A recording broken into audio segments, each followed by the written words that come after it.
Since Paul Westhead's arrival, the name of the game in Fairfax, Virginia has been run and gun. George Mason is currently 15th in the nation in scoring, averaging over 95 points a game. Tonight, their toughest test to date as they face Virginia Commonwealth. Their preseason All-American Kendrick Warren gets set for 40 minutes of end-to-end basketball tonight from the Patriot Center. The Patriot Center here on the campus of George Mason University, the site for tonight's inter-conference matchup between the Virginia Commonwealth Rams of the Metro Conference and the Patriots of George Mason out of the Colonial Athletic Association. And good evening, everyone. I'm James Brown along with Dan Miller. Good to be with you, Dan. JB, always good to be here. You talked about both of these squads being run and gun. No question about it. Paul Westhead's squad has redefined what up-tempo is all about. But interestingly, even though they're averaging 95 points a game, the Patriots will be looking to reacquire their legs tonight. Absolutely. This is a team that hasn't played in 11 days. This is a team that's going to be out there trying to find their sea legs again, because anytime you're off that long, basketball coaches tend to panic. Not Paul Westhead, though, JB. He says they're ready to go tonight.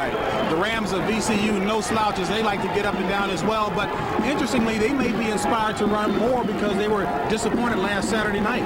They shot 36% in losing a game to Richmond, a game in which they were favored by 11. They want to get back on track tonight, but Sonny Smith has a plan. He is going to run off the miss, but when Mason makes a shot, they're going to slow it down to play the half-court game. And no question, a couple of key players for Sonny Smith will be Kenny Harris and Kendrick Warren, starting with Harris first. No doubt about it. Kenny Harris, whenever you bring a team in to play Mason, your point guard is a key element. He is the man in charge of tempo tonight, and that is a very big job. In terms of Kendrick Warren, folks, get ready for the dunk tonight, because this man can get up and get it down. Kendrick Warren called by his coach a human highlight film.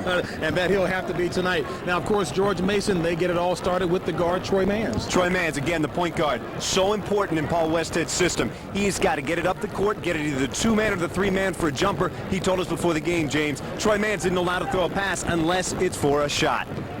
Kyle Horton, leading rebounder, leading scorer for George Mason, being asked to play a little bit out of position, but he's doing a great job. He's also added the three-point shot to his repertoire. Now, you mentioned about how good a shooting team VCU is. Importantly, that will play a big role tonight as we look at the keys for VCU. I don't think there's any question about it. They have to improve their shooting. Coming off a 36% effort against Richmond, that was their worst in 40 games. Production off the bench.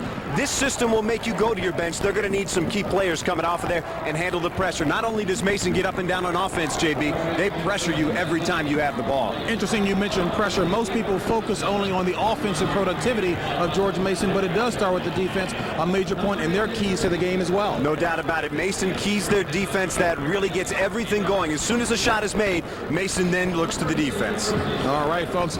Well, it ought to be an outstanding running gun affair, an elite track team here at George Mason. Folks, we'll have a track meet right here on the floor. Back with the starting lineups for tonight's contest after this. The VCU Rams and the George Mason University Patriots. George Mason with a record of 3-3. The Rams come into tonight's contest with a record of 5-1. As we take a look at the starting lineups for both teams, starting with the Rams first, a very solid unit. Tyron McCoy, Kendrick Warren, Rodney Ashby will be in the center. Terrence Gibson and Kenny Harris in a very good backcourt, Dan. No question about it. Terrence Gibson is a player that we talked to Sonny Smith about before the game. He's basically doubled his numbers from last year. What they've asked him to do is score, and he's done it very well. The first bad game he had this year was against Richmond, but I think it was kind of infectious for the whole team. A lot of professional scouts here tonight, and the man they will all be looking at is Kendrick Warren. As we take a look now on the screen at Sonny Smith in his 5th season here at VCU, 18th season overall as a head coach. Man who has enjoyed success wherever he's been, and he's hoping to keep this program on an uptick. Yeah, and some feel that he turned the corner last year, JB. His first winning season down in Richmond for VCU. They also made it for the first time to a postseason tournament. They were in the NIT. He did that with a record of 20-10 and went to the first postseason appearance for VCU since 1987. So Sonny Smith, a veteran of coaching wars, will be doing battle tonight with the guy he has an awful lot of respect with and for, Paul Westhead, in his first season here. And this is a guy who really loves to play the mind games, Paul Westhead. No doubt about it. Sonny Smith told us before the game, Paul Westhead's system will make you do things you wouldn't normally do, and he's done it to a lot of people. He just won his 250th game last week for the Patriots. Donald Ross will be getting a start tonight for the Patriots, a 6'1", 185-pound guard. You want to talk about making the most of a little JB? Donald Ross coming into the game tonight is averaging 16.8 minutes a game. In those 16.8 minutes, he's found time to put up 14.3 points. Kenwan Alford, Kyle Horton are the forwards. Michael Sharp has worked his way, more literally run his way into the starting lineup. He's a center at 6'8", and Troy Mans will be the other guard, a 6'1" sophomore. He will flank Donald Ross, and Troy Mans, he certainly loves this system as well. Yeah, Troy Mans is a special kid, JB. He is somebody that really comes out here, and each and every night you can see how special he is. He is the type of point guard that knows when to run the team, knows when to dish it off, more importantly, knows when to take the shot himself. Paul Westhead, I guess probably the master chess player, Dan, in that he forces the opposition to really play his style because he only knows one style. Yeah, and the thing is, and we talked to him about it before the game, JB, he says to us, you can't worry too much about what the opposition does. We're going to do our thing. We're going to go out there and run our game, let them adapt to us, and that's the way he's done it, and he's been pretty successful so far. I knew one other coach who certainly had that philosophy back in the 60s and 70s, enjoying an awful lot of success. John Wooden at UCLA didn't spend any time scouting the opposition. He said, as long as we do what we do well, we'll force the opposition to adjust to us. No doubt about it. And Paul Westhead has said it himself. He is not the normal coach that you would see out there in terms of worrying about things, worrying about scouting. Certainly they scout, but not to the degree that some others. The Rams lead the series 8-3. George Mason, of course, over the next few years hoping to even that up a bit. Paul Westhead quite candid in saying, I've got just average talent right now. They are starting to internalize a radically different system, and we're underway here at the Patriot Center, controlled by McCoy. VCU with the ball first. VCU setting up in a half-court game. Not only will they do this now, they'll do it after all made shots. And Kendrick Warren down low, misses the shot, rebounded. Warren gets his own rebound. Pump fakes, blocked.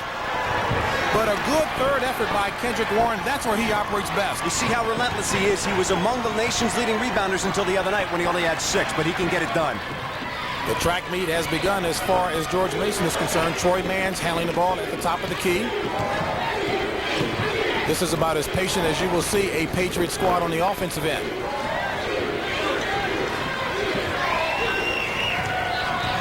Donald Ross in the paint, blocked by Gibson.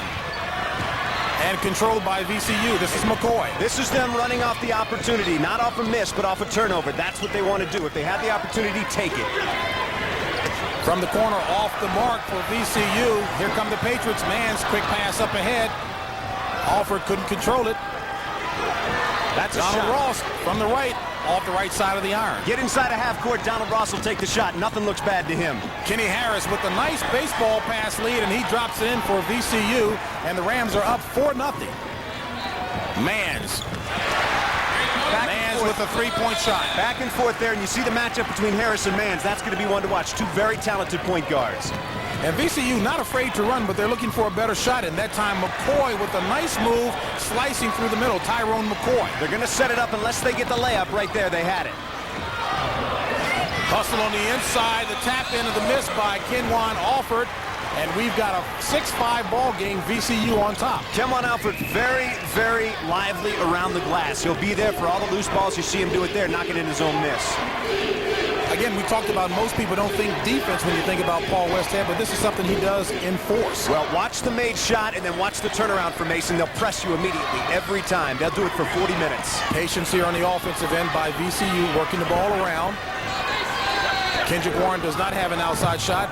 And Ashby, an ugly-looking miss, rebounded on the inside by Gibson, who keeps it alive. You saw the hesitation there in terms of taking the shot by Warren. He is not comfortable outside of about 10, 12 feet there, JB. And Rodney Ashby couldn't control the pass on the inside. He loses it. It goes back to the Patriots.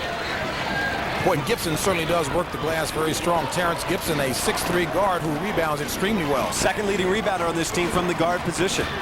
That, of course, are the Rams. Troy Mans walking the ball up. Walking according to Patriots basketball.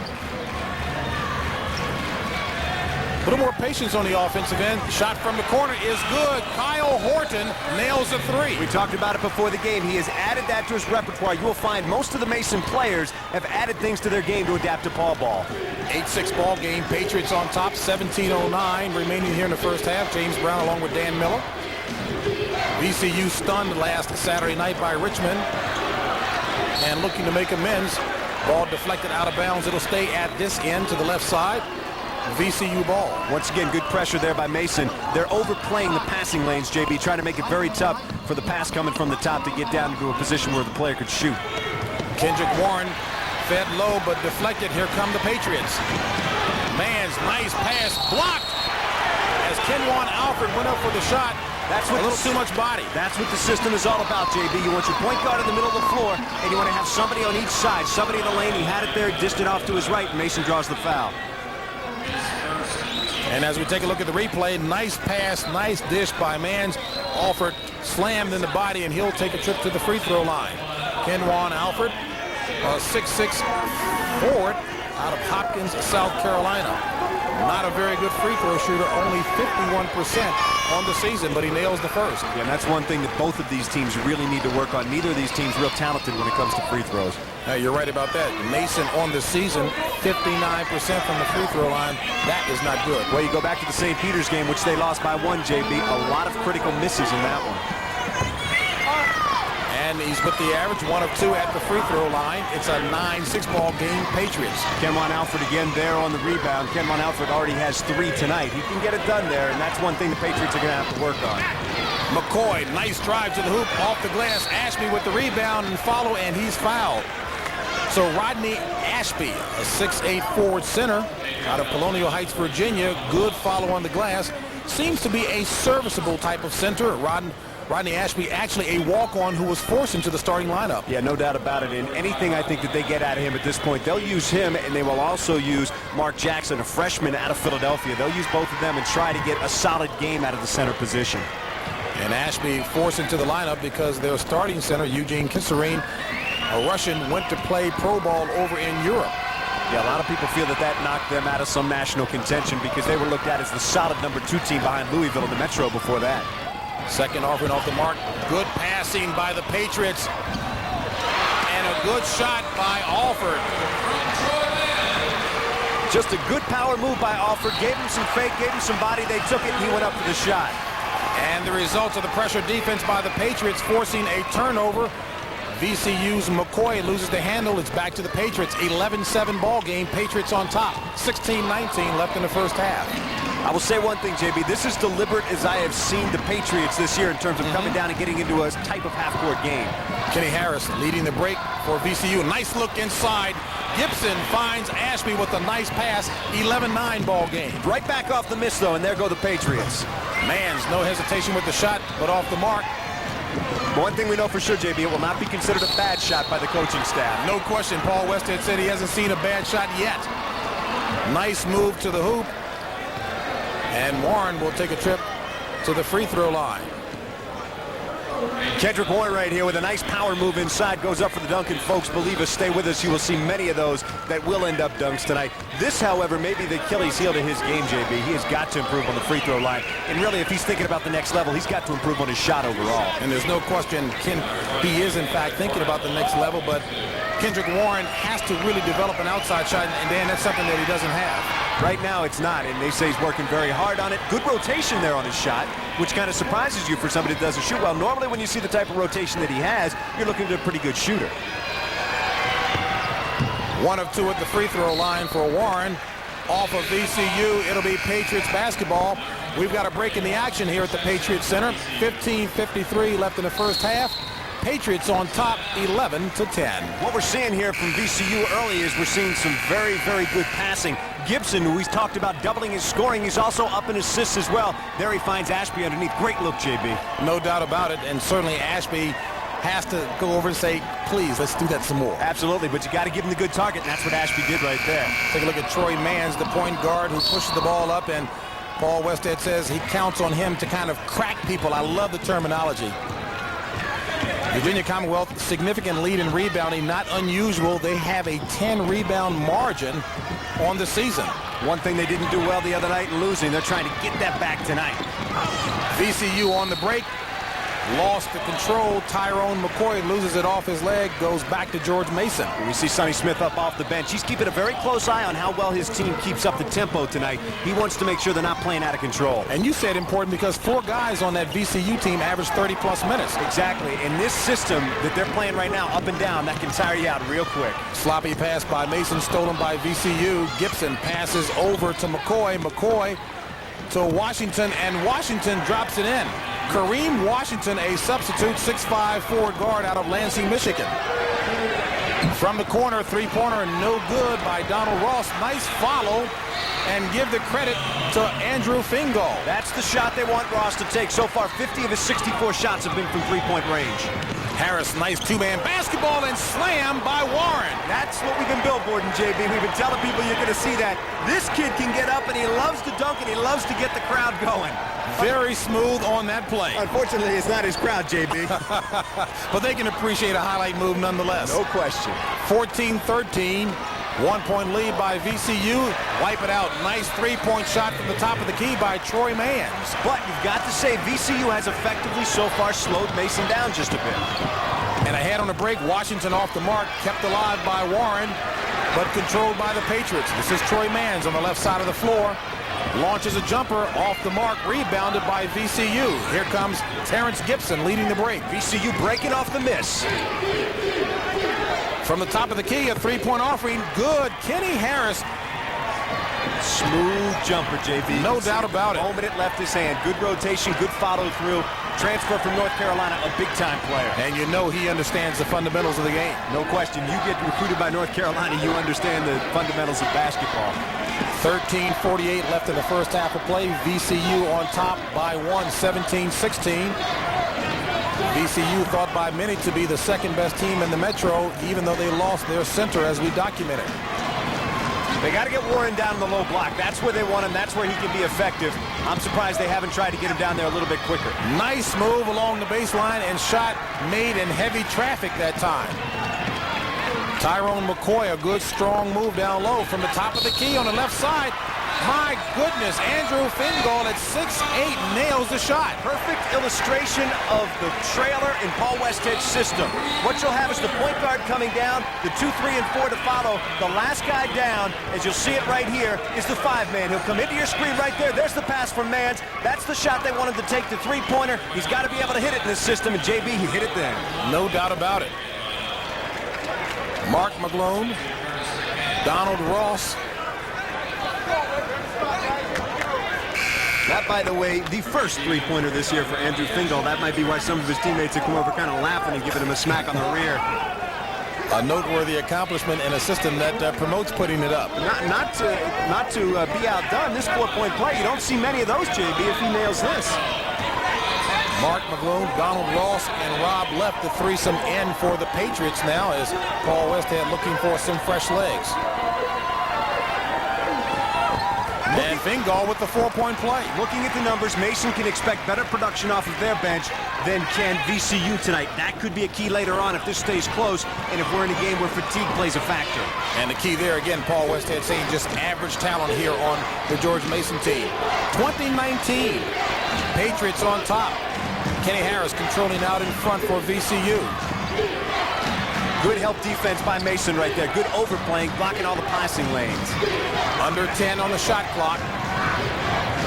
Down to 6. Harris making his move. Back out. This will be a 2-point offering off the mark by McCoy. Rebounded by Mason's Ross. Mason made the shot clock go all the way down there. Not the shot that VCU wanted. Mason took him out of their offense on that trip.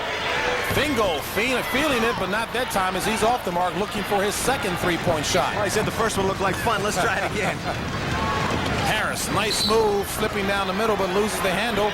Referee says it's off of Mason. It'll stay VCU ball. Interesting matchup right here, JB. You've got Kenny Harris going up against Curtis McCants. McCants just a freshman. Harris has been around in terms of basketball. This could be a matchup that you may see VCU try to exploit. And we'll keep an eye on it. Kyle Horton coming in for George Mason, replacing Donald Ross. And Kenny Harris takes a seat on the bench for VCU, replaced by Keith Davis, a local product out of Anacostia High School. Keith Davis, part of a great backcourt last year at Anacostia. He and Michael Powell teamed up. Powell now playing at UVA. Also good friends with Lavelle Pinckney, who has done a marvelous job with football down at the University of Texas. Nice move along the middle. And count the basket as Tyron McCoy penetrates and is fouled. Good, strong-looking body and a strong move down the middle. No doubt about it. Tyron McCoy is a player that Paul West had said really worried him in this system. You can see right there he loves to take the ball strong to the basket. He's a guy that when he gets going, he's a dunker. He likes to get in there and slash into the lane.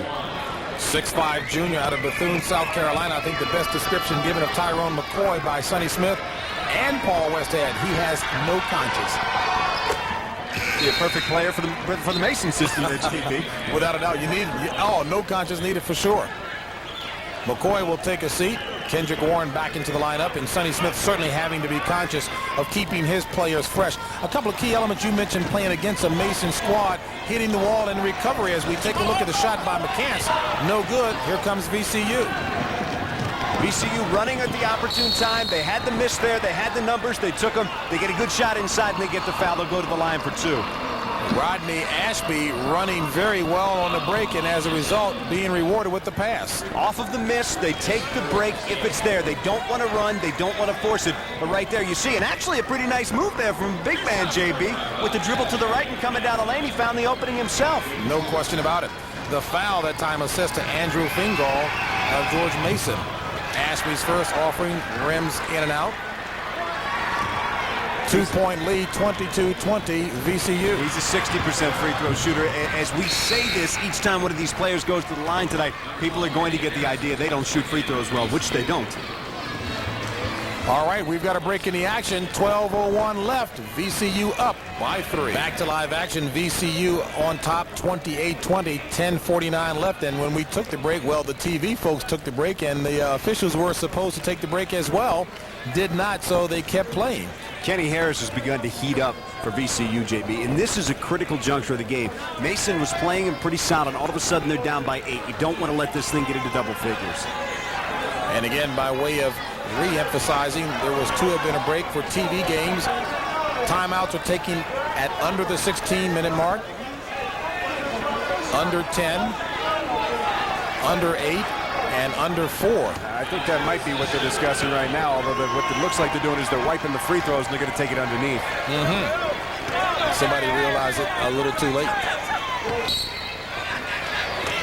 Troy Mann's inbounding for George Mason. Curtis McCants sets up the offense, and you're right, this is as methodical as I've ever seen Mason offensively. Yeah, VCU has really slowed the ball down a little bit, and Mason has had to adapt. They now go into a half-court game. We'll see how comfortable they are. Not 2 right there. And that would certainly favor VCU. They are the more talented team. Well, what it means is VCU would then be dictating the pace in this one. Michael Sharp will be assessed the foul of George Mason. And that's the first personal on Michael Sharp, 15 foul, as Kareem Washington takes a trip to the free throw line for Virginia Commonwealth. One thing that Sonny Smith is doing is that he's getting some of his starters time to sit, time to regroup, time to catch their breath. Because while they are averaging over 30 minutes a game, I don't think we'll see them do that tonight. But the 25, 26 minutes that they do play will be some of the hardest 25, 26 minutes that they have played this year. And obviously, if the Rams can, in fact, make it a half-court game, that favors them from a conditioning standpoint as well. There's no question. Also, it favors them because George Mason is not used to playing that type of offense. You don't want to break it down into a half-court game if you're a running team. Well, folks, we've got a bonus break that we're going to take here as well at the 10:27 mark. It's a 10-point lead for VCU. The Rams lead at 30-20. And this is actually 30-20, VCU on top. And Dan, we were talking about a couple of elements that are usually important when Mason is playing another squad: hitting the wall and recovery. Meaning what? whenever you play at this type of a basketball, when you're playing at this pace, teams are going to tire out, but then you get your second win. That's going to happen a couple of times throughout a ball game. But there comes a point in the second half where a team will get tired and they won't recover. And if it's a close ball game, that could be the end of it on that night for them. And that's what the Patriots are hoping to have happen to VCU, but key to that will be constant up and down. And thus far, I think VCU's done a nice job of at least getting some half-court tempo in here as well. And along those lines, JB, at times this year, Mason has been the team that has gotten tired and not recovered. Inside move, a foul is called. Matter of fact, it's going to go against Mason and Kenwan Alford backing in. No, I take that. Check that. It'll go against VCU. Or was it assessed to Alford? It was, in fact, on Alford. Right. VCU comes back on the attack, and this is a time when Mason's got to step up the D. They're down by 10. Kendrick Warren, penetration. Nice move on a slam dunk attempt. Michael Sharp tried to block it, committed the foul, so Warren will take it to the free throw line. I tell you, I like the attitude being displayed by both guys. No question. I mean, that is the kind of move right here that you're seeing. Look at jump up. That is nothing but flat-out ups, folks. There's a guy that can get up and get it done. That is the kind of basketball you love to see. Yeah, he missed the shot, but he drew the foul and he took it in strong. Coaches love that. Kendrick Warren trying to show the pro scouts that he can do it offensively, but again, as you saw, a proclivity to take it to the middle as opposed to hitting the outside shot, but you like the nastiness on that move. Yeah, absolutely. That's what makes him an All-America. That's what makes him considered one of the best players in the country. And JB, the agents like that too. No doubt. And they're here in plentiful numbers as well. And for VCU, Tyron McCoy comes back on. Well rested. Kareem Washington. Well rested. That's the key right there. He's gotten some time out. He comes back. He's fresh. He's ready to go. Curtis McCants, back of the iron, rebounded by Ashby of VCU. Nice baseball pass up to McCoy. And McCoy, good indication. You said rested. Player who comes back in, beats everybody down the floor. 13-point lead by VCU as Kyle Horton goes up in his foul. And thank goodness nobody more seriously injured. That was an awkward fall on the part of Horton onto Ashby. One thing that's critical for Mason right here, as you see them coming down, setting up the half-court offense, and then comes the trailer. There's Kyle Horton. Kyle Horton, the leading scorer and leading rebounder. He's gotten it done both inside and outside for them this year. One thing to keep an eye on, James. Right now, Paul Westhead has gone back to his bench, brought in Donald Ross. The reason he's doing that, instant offense. He's looking for Ross to set up, shoot a couple of threes, and hopefully get them back in this ballgame. Ronald Ashby takes a seat on the bench for VCU while Marc Jackson comes in to replace him, a Charles Barkley-type body as we look at Kyle Horton at the free throw line. And Jackson, a top 50 recruit. They really think he could be something special here. He's out of Philadelphia. He was regarded as a parade All-American. He is a solid basketball player that they're hoping in years to come is going to be their center. He's just not ready to take over right now as a freshman. Coach Smith feels he's got the requisite skills as we take a look at Horton. 1 of 2 at the free throw line, and Dan really underscored the poor free throw shooting of George Mason. And with an average talent team, you've got to make those free throws. You absolutely do. That has cost them a couple of games this year. And the benefactor right there was Kendrick Warren, who pulled down his 6th rebound. 33-21, VCU's pass stolen. Here comes Mason. Bad pass. Not a good pass. Donald Ross led a little too much with that pass intended for Kyle Horton. Ross is a shooter, plain and simple. He's not fleet of foot. He doesn't handle the ball particularly well. You want the ball to be in the hands of your point guard, either McCants or Mans when you're leading that break, not Ross. And we also ought to make the point that George Mason is without a very key player. Riley Trone, as going up for the dunk again was Kendrick Warren, and he's fouled. Michael Sharp picks up yet another foul.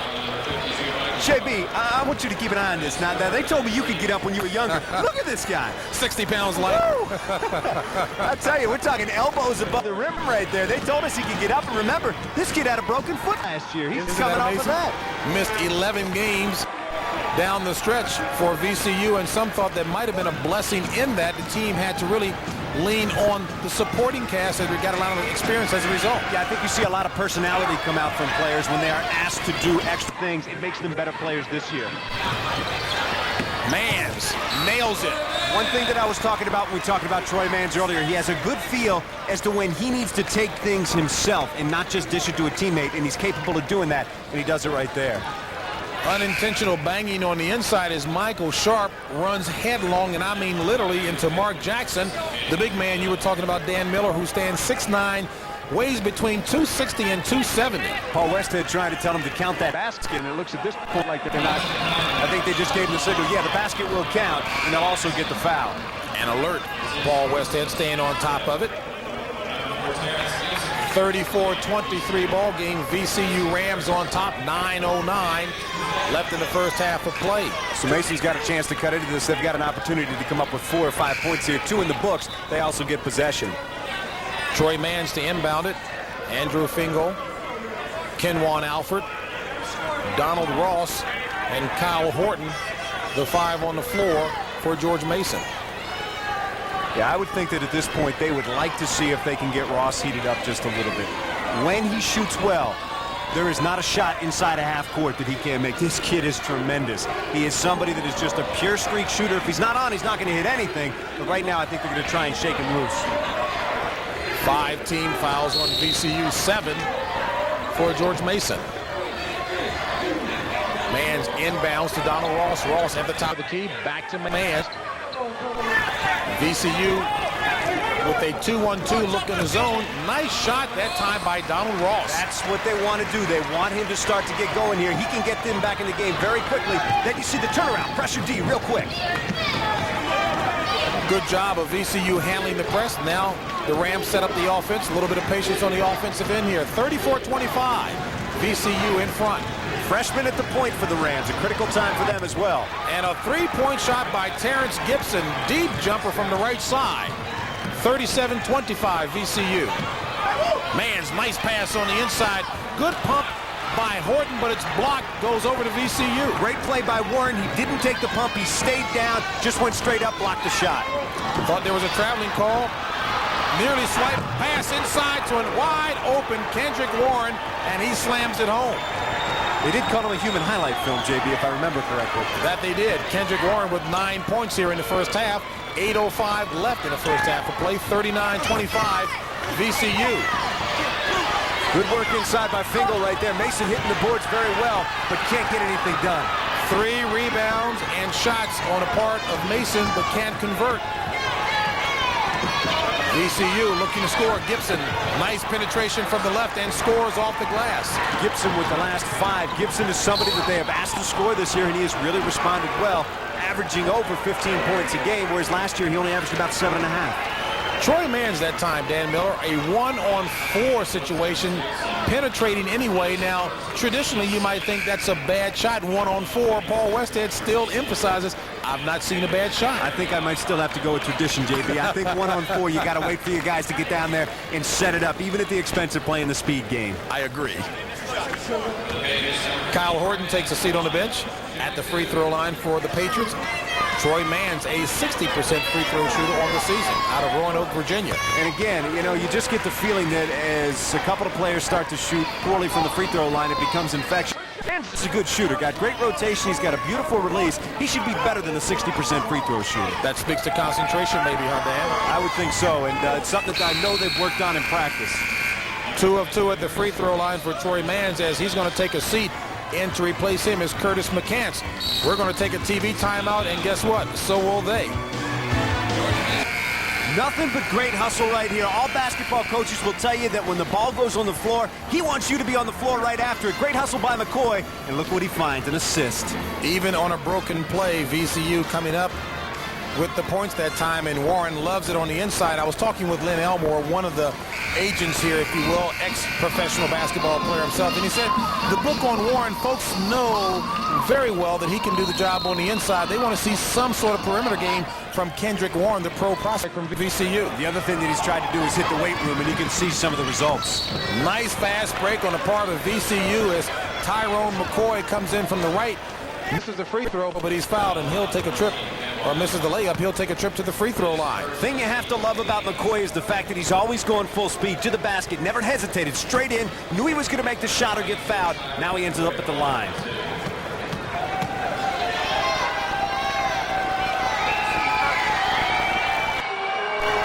And McCoy drops in the first, a 75% free throw shoot on the season as Sonny Smith gets set to send in another substitute. It'll be Kareem Washington coming in to relieve someone.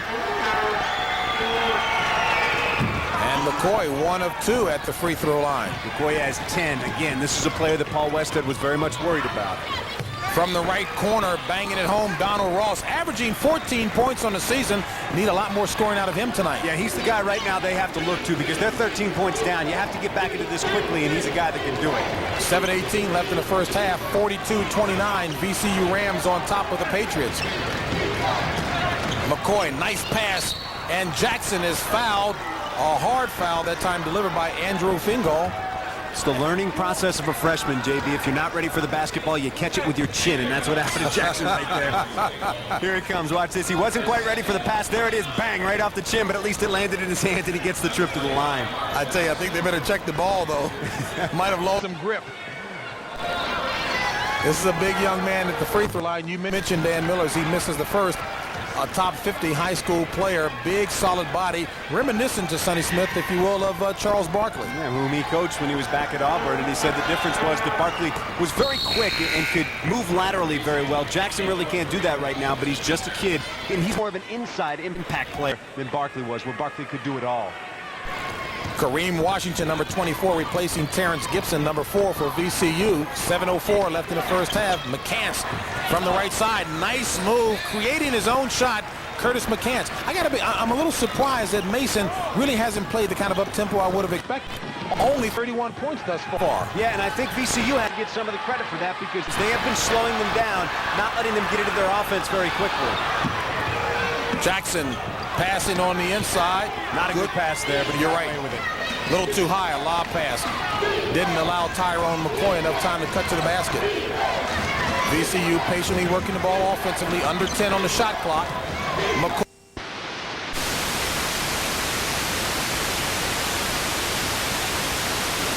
Full speed, but he's always looking for a better shot. He's always moving towards the basket to improve his position. 45-31. VCU. Fingal off the mark. McCoy rebound, and he's pushed out of bounds. The foul will be called on George Mason. It's a shot within the system that they will give their 5-man from the top of the key on the left side, but I don't think right now, down by 14 points, that you want Andrew Fingal taking a 19-footer.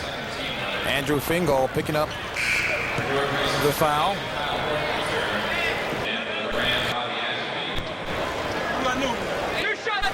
Kenwan Alford taking a seat on the bench for Mason. Kyle Horton, number 4, in to replace him. Also, he's going for a little more experience, bringing Mans in for McCants. You know, McCants is an interesting story. He comes out of Rhode Island, where he was the Gatorade Player of the Year last year, and I was talking to people before the season started about him, and they said, well, the question is, can he shoot? I said, the guy averaged 32 points a game last year. You got to be able to shoot. Even against the poorest of talent, that still denotes some ability to score. You got to put the ball in the basket, and I think he's shown so far as a collegiate player he can shoot the basketball.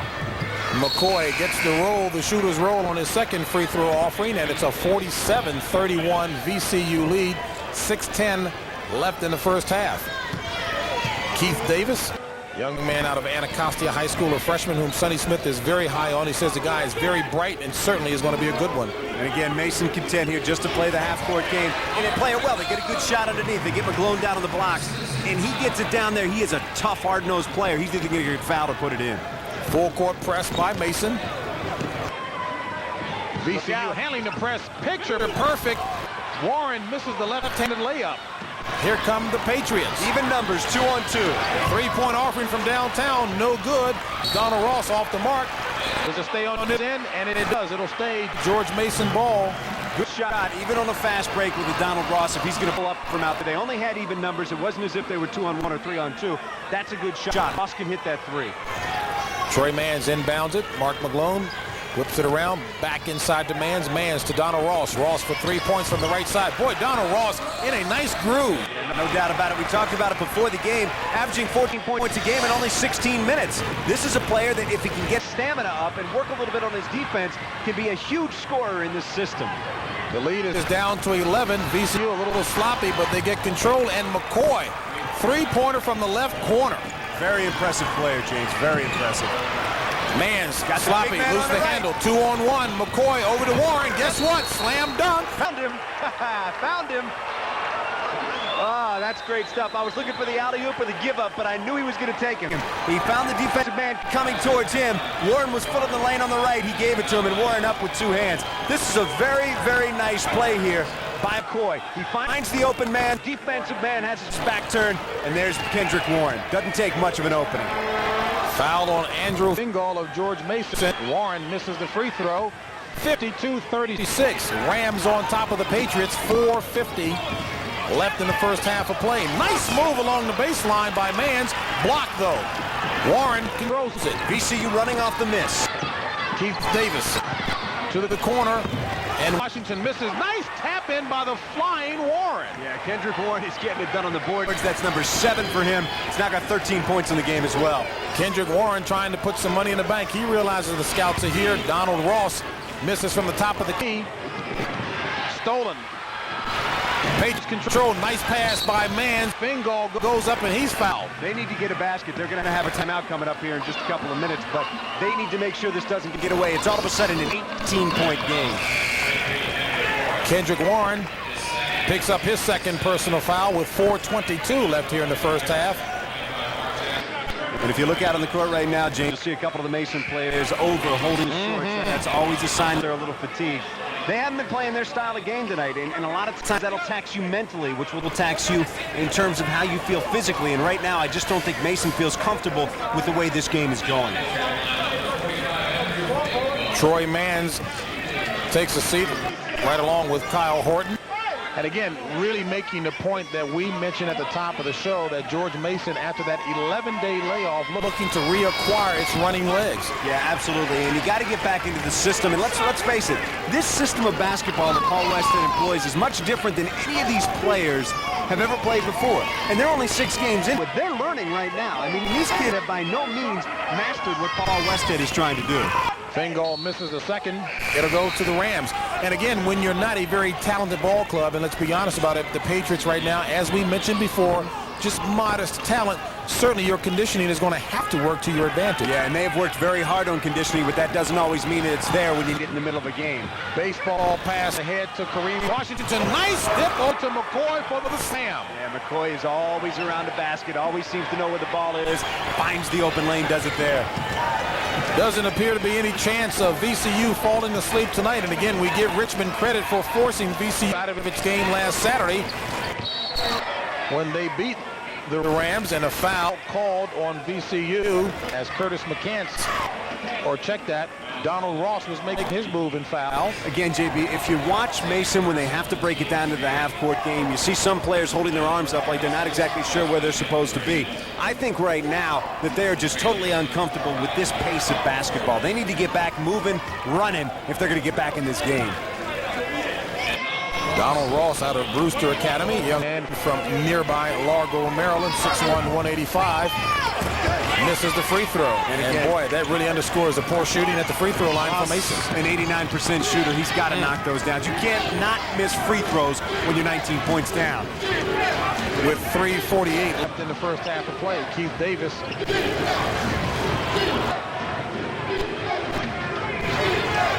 Controlling the tempo is VCU, being very patient on the offensive end.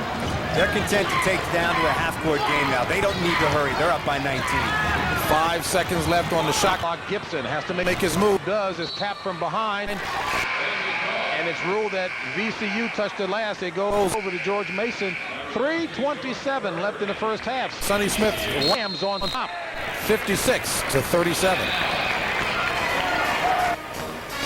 One thing that VCU has done tonight has taken Mason out of its game. They have stopped the fast break style that Mason likes to use, but look what they're doing. They're turning it right around. Great baseball pass down there, and they get the fast break themselves for an easy 2.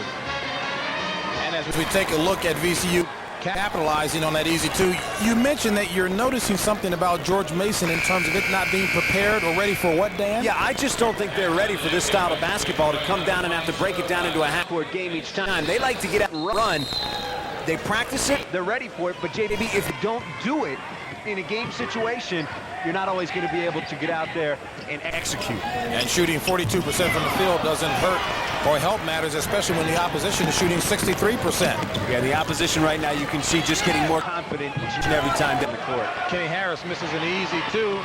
Here come the Patriots. It's McCants. 1-on-2. Misses. Gets his own rebound.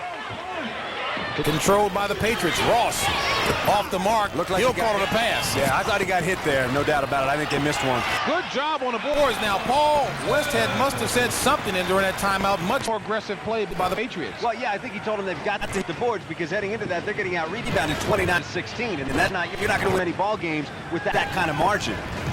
good second and third effort on the boards, but Virginia Commonwealth still leads convincingly in that category, 29 rebounds to 18 with 2:30 left here in the first half of play, and VCU on top. 56-39 off the mark for Harris.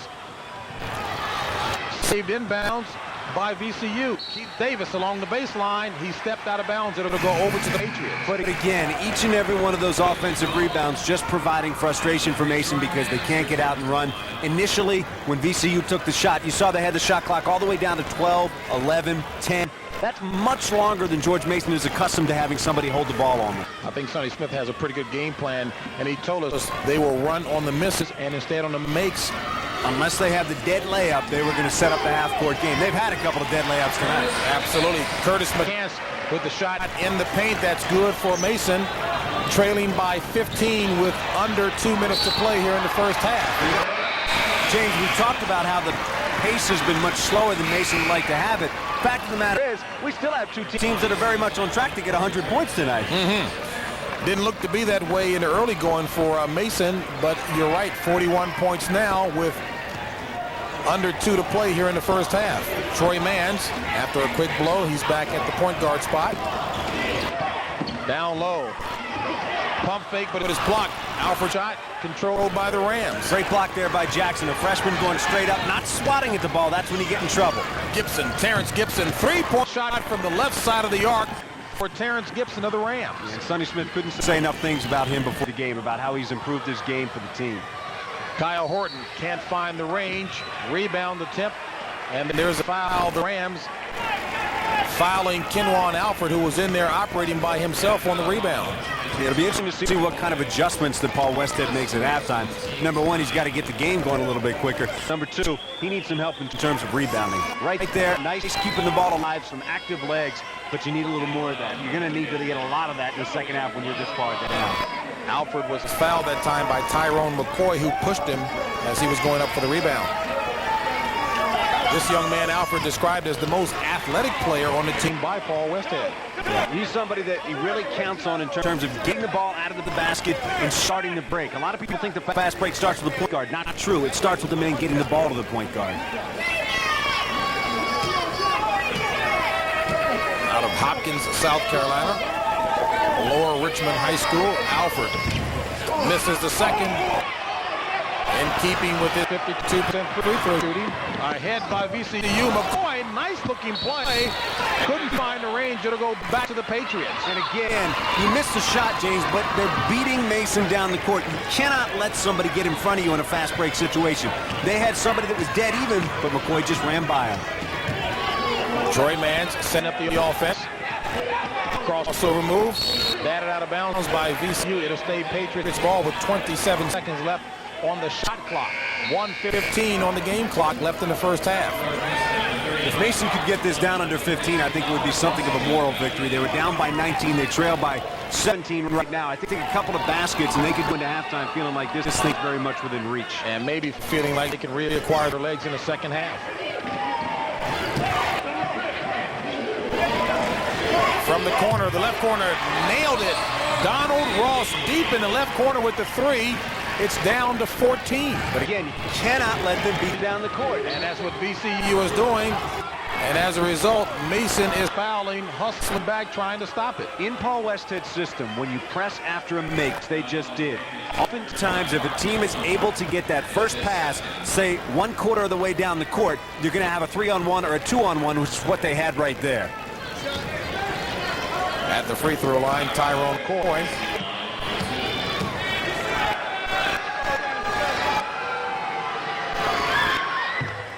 McCoy is having himself a very strong first half, averaging 18 on the season, and he's banging them home. 20 points so far tonight from McCoy, JB, and I think one thing that's been impressive about him, I know we all came to see, as you look at what VCU had, Kendrick Warren, but this is a player that is really impressive. He is constantly in motion, constantly looking for an easy way to the basket, and his teammates find him. 1 of 2 at the free throw line. Ross passes inside to Mans. Mans with the circus shot. Rebound is strong by Jackson. Jump ball, possession arrow. It'll stay at this end. For a freshman, you really have to like the way he goes after the basketball when it's up coming off the glass. Little things that you were talking about he'll have to work on. A big guy is supposed to keep that ball up high. Absolutely. What he did, he brought it down there. That's where he got into a little bit of trouble. But if you watch him, he goes up very strong for a rebound. He's done it a couple of times. So he's getting some quality time in the first half here. I think Sonny Smith has in mind him losing some weight. That's why he's giving him a lot of time as well. Yeah, he may not be spending as much time at the training table as some of his mates. And, of course, we're talking about Marc Jackson at 270 pounds. Nice looking three. Boy, Donald Ross has a stroke from the outside. You know, it's the one thing that he does with this team that they need night in and night out. In particular with Riley Trone not being in uniform for them tonight. Donald Ross with 13 first half points. As you take a look at the three-point offerings by both teams, George Mason has put up a lot more, but Virginia Commonwealth has connected on the higher percentage. Actually 15 in terms of the three-point shots. That's a little low for Mason, what you'd expect in the first half of basketball. Under 10 seconds left in the first half to play. 5 on the shot clock. Looking for penetration and an easy shot. Need to get it off. They do, and it's in time. The three by Kenny Harris. Mason is trying to contest it, saying it wasn't done in time. And we will see what the official ruling. You think? On the make here, JB, you've got the clock stopped inside of the... I think that's what they're trying to contend here. Now they're waving it off, and Paul Weston obviously wants to know what's going on. 1 second left on the game clock here in the first half. Stopping the clock off the make.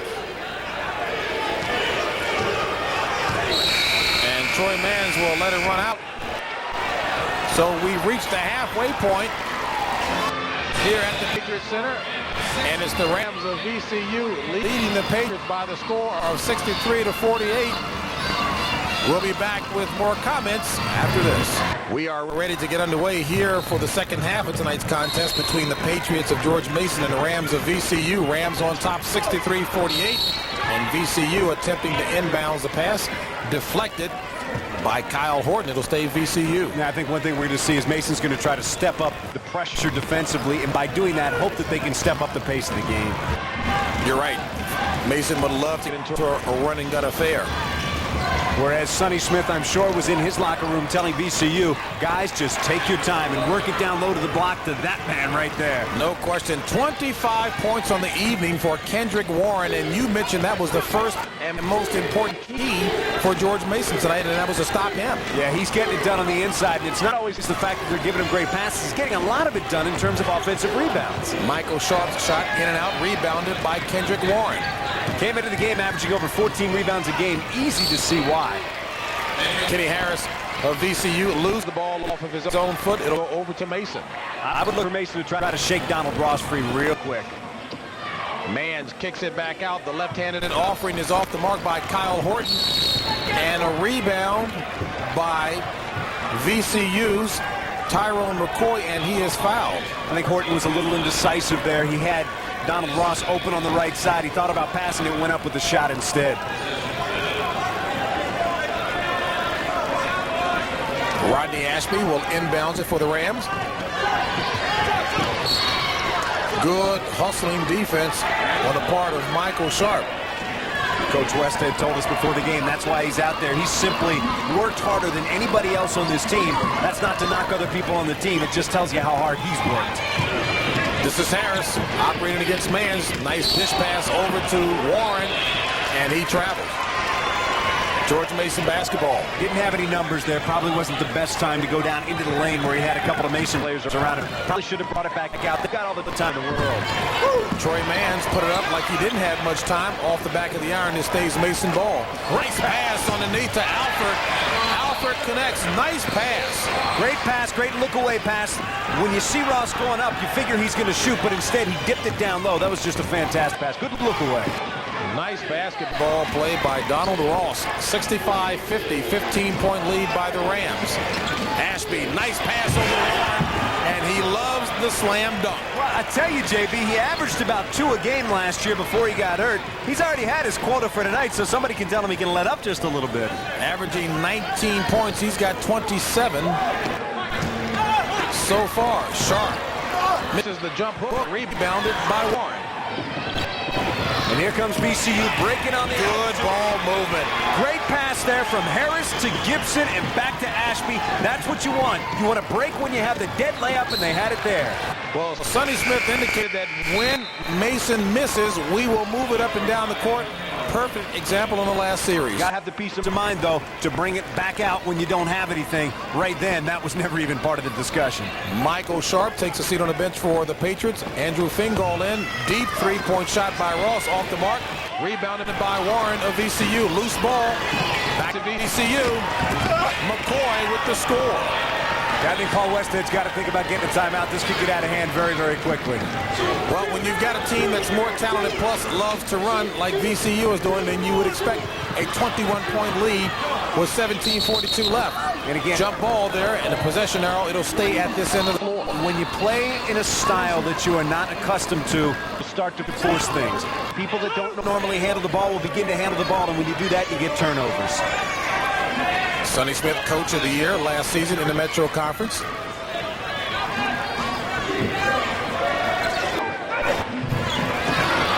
And sticking with it is Kenwan Alford. Misses the first shot, but gets the follow. And active legs, very active around the glass. Alford, Sharp, Fingal, all of those guys inside. They're not big, but they're just very active and very quick on the jump. Tyron McCoy kind of checking his windpipe as he caught an elbow on the neck. He's going to take a seat on the bench. Kareem Washington comes in to replace him. Harris back to Ashby. Ahead to Gibson. Nice job of breaking the Press. And a wide open Washington. Follow. Guess what? That man, the highlight film. Kendrick Warren. Good grief, JB. How did he get up and do that? He went up, took the ball with one hand and brought it back down. That is just phenomenal jumping ability right there. That is all that is. Rodney Ashby picks up the foul for the Rams on the other end. Taking a trip to the free throw line for the Patriots, it'll be Kyle Horton. It really makes you think about the NBA and how talented the players are there. When you see somebody that can do the things that Kendrick Warren can do, and they look at him and they say, son, we need more. Can you believe that? Yeah. And that's a matter of course up there at that level. Rodney Ashby takes a seat. Big Marc Jackson, a 6'9" freshman, replaces him for the Rams. This is Kyle Horton of the Patriots at the free throw line. He bangs home the first.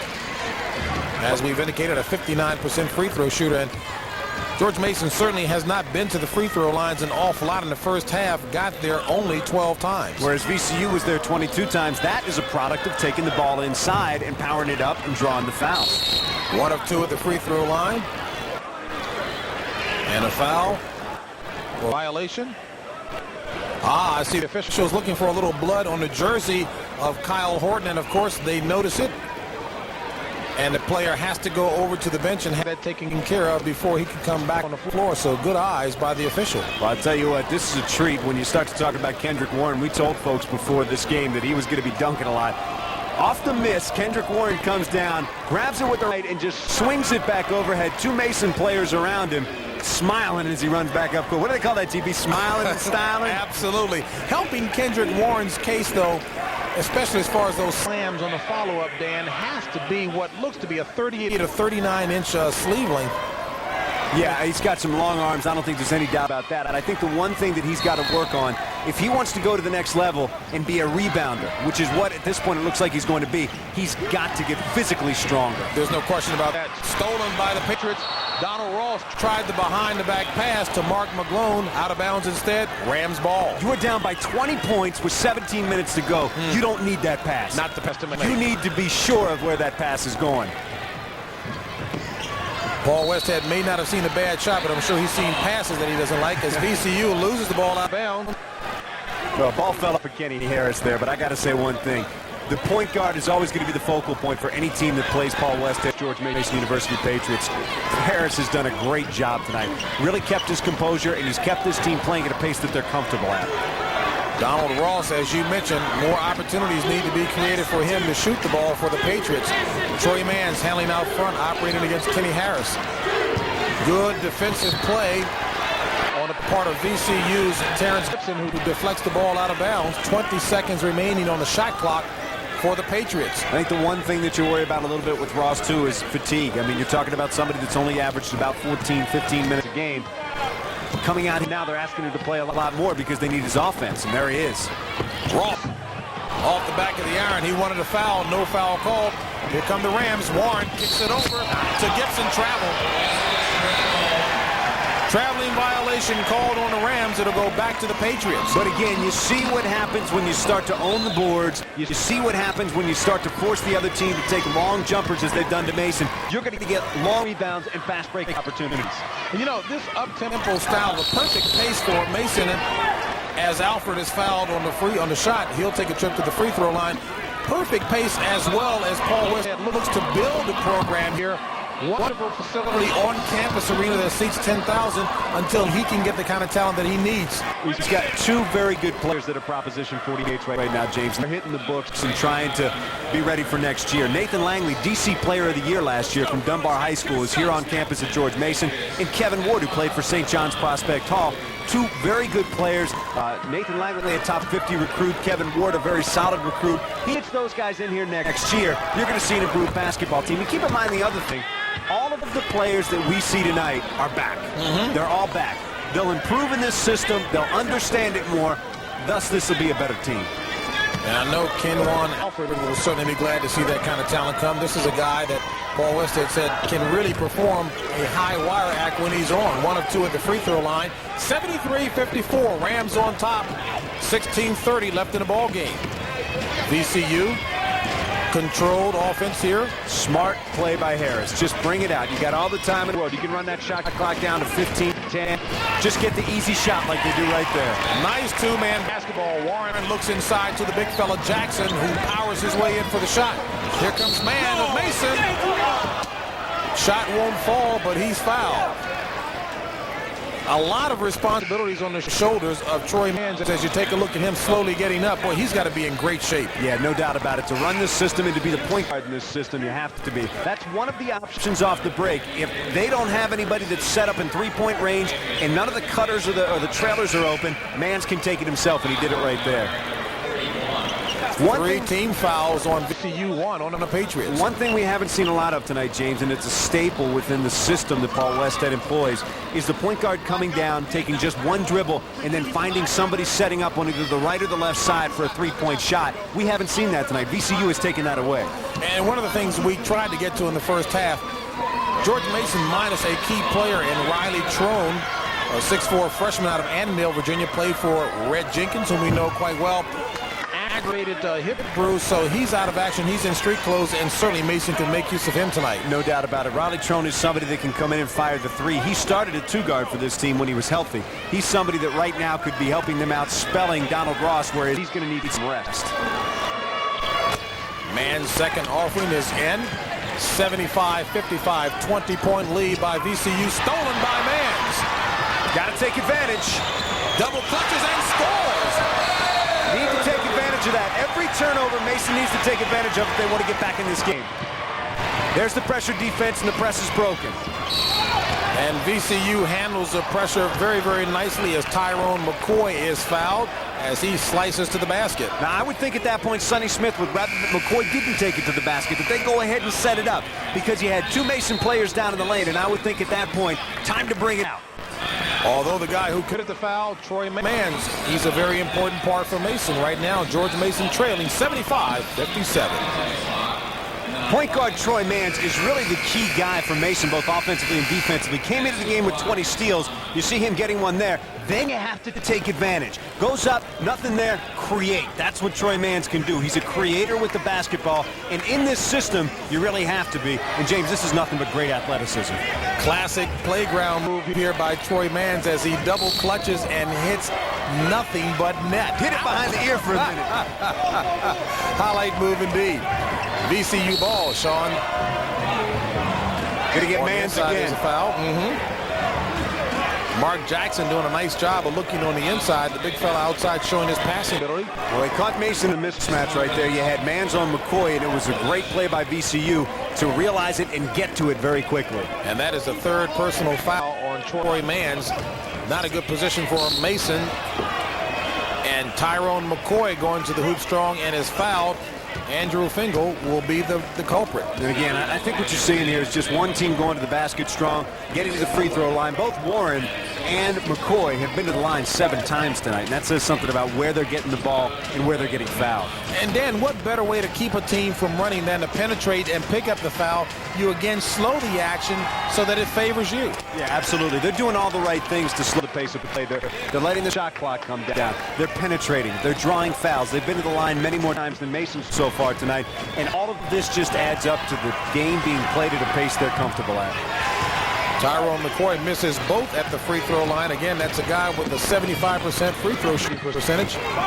Fingal from the top of the key, in and out, rebounded by Jackson. Not the shot you want at this point, James. I realize that within Paul Westhead's system, that is a perfectly acceptable shot. But if I'm trying to fight my way back from an 18-point deficit, what's a better shot? Want Andrew Fingal taking that shot from you. I think you got to get it to somebody out on the wing. Your 2 or your 3 man. I don't want my 5 guy taking a 19-footer. An indication that the system hasn't Really been internalized by all of the players just yet, because you're right. Paul Westhead said, hey, look for the right guy. Always pass for a score, and there's Mans. Mans' marching orders are these. Pass to somebody for the shot, which is what he did right there. A deep jumper indeed off the mark. Washington double clutches, misses. Warren with the rebound. Who else? goes up in heavy traffic and is blocked, and he gets his own ball back.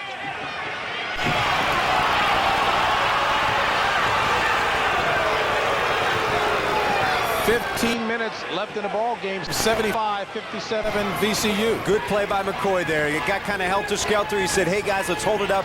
Come on back out. Gives it over to the freshman point guard. Davis hits the shot. A two-point offering by Davis. There's one for the local folks. He's from Anacostia High School, and I'm sure he's got a lot of friends here tonight. Rebounded. Warren ahead to McCoy. And McCoy throws it away. Somebody was supposed to go over there. Sonny Smith didn't like it, and he yells for a timeout. Absolutely. Sonny Smith looked at that and said, guys, you are not playing the type of basketball we need to play when we're 20 points up. Back with more action after this timeout. Holiday colors on some of the fans here at the Patriot Center. An arena that seats 10,000 right now. Not too much to cheer about if you're George Mason University fan. Your team trails 77-57, and gosh, some of the reasons why, Dan. What you see in terms of shooting percentages, one team taking shots they're comfortable with and one team having to force the action. Now Mason 23% in the second half, VCU 88%. VCU, the best shooting team in the Metro Conference, also has the biggest rebounding margin, rebounding difference with 10 per game. Somebody's got to look for the skip pass because they had Kyle Horton open for the three on the left side. You can't always look at just the guy next to you. It's a very effective pass sometimes if you can throw it over the defense. Nice job defensively by Keith Davis, who deflected that ball out of bounds. 11 seconds left on the shot clock for George Mason. Curtis McCants working against Kenny Harris. Three-point shot is good from the right side of the key by Mark McCoy. That's one of those oh no, good shot. Absolutely. McCoy does his best work in the paint. VCU trying to answer back, no good, rebounded, and a travel called on George Mason. You go up for the rebound. If you come down and fall, you move both feet. That's called a walk. Great hustle by Michael Sharp. Out-hustled two other people for the rebound, but just when he came down, he didn't have his feet under him. 13:43 left in the ball game, 77-60. VCU on top of George Mason. From the deep corner, way off the mark by Davis, rebounded by Kendrick Warren of VCU. And Marc Jackson calling for the ball down low. He has a big size advantage over Donald Ross. Not going to do anything with it out there. They need to get him down in the blocks, but you're right, JB. That's a big mismatch. 6'1", trying to guard 6'9". There he is right there. Didn't have his body squared to the basket as he misses the shot off the hands of Davis, and it'll go over to George Mason. Good help defense there by McGlone. Yes, VCU had the mismatch, but by the time they got in the ball, McGlone was there to help. McGlone, another three. Boy, he's feeling it. Second in a row. Well, listen, in times of the desperation, unlikely heroes do arise, JB. And this kind of system by Paul Westhead can get you back into the game quickly. Right now, a 14-point deficit. 77-63, 12-43 left in the ball game. Question is, as you chase somebody all night, which Mason has done, as you chase somebody all night, do you get tired? Do you have enough left to push through finally? Because as you talk about Mason, you're always talking about the final 10 minutes when they play this system, although they haven't been in 100% tonight. Who's got what left? Because although we've talked about the pace of play being slow, you got 77 points on the board with 12.5 minutes to go for VCU. Wow. Almost strange to you that word slow to describe it. Donald Ross, nice move to the basket and scores. Real nice move. Now, I'm sure when VCU talked about the scouting report on Donald Ross, they did not see him going to the basket like that. That's a good changeup. 15 points in the evening for Ross. In and out for Kenny Harris. Here comes Mason, and a foul called on VCU's Terrence Gibson. Mason can cut the lead to 10. Big possession right here as they start to get the crowd back into this a little bit.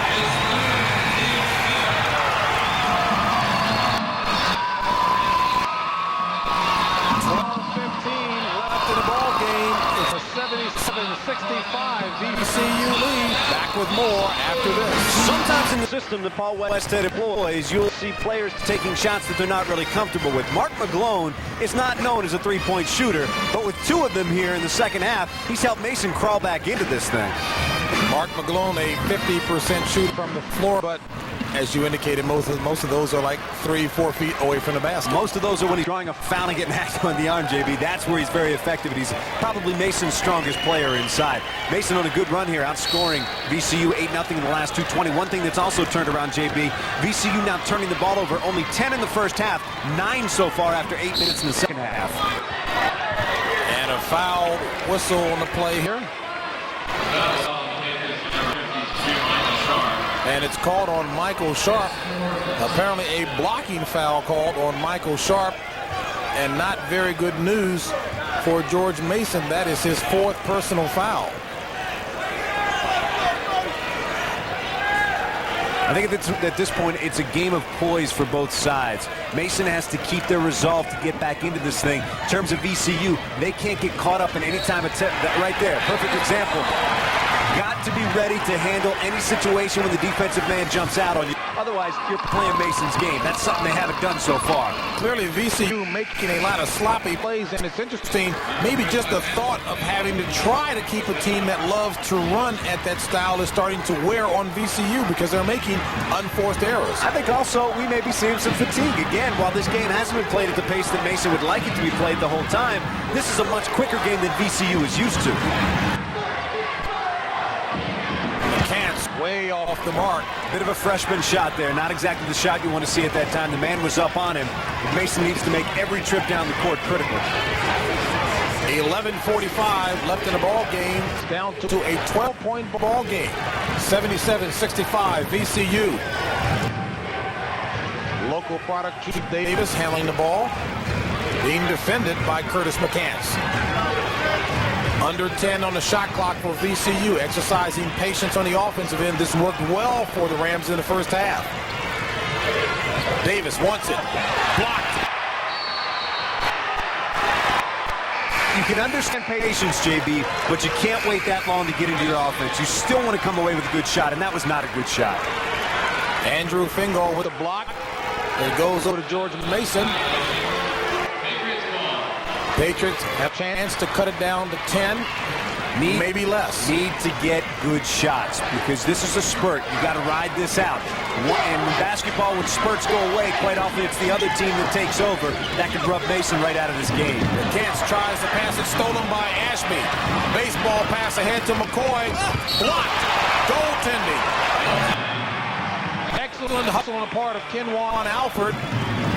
But goaltending, so count the 2. Good hustle on the part of McCoy because that pass was way out in front of him. You see him right here. It's just a race between him and the ball to get there before the end line. He catches it, and he just lays it off the glass, and you can't block it once it bounces off like that. Little things, though. You mentioned a good lead pass, and exactly the case. Let the guy catch up to the ball. Yeah, and right there, you see a little bit of fresh legs on McCoy. You look pretty good on that one.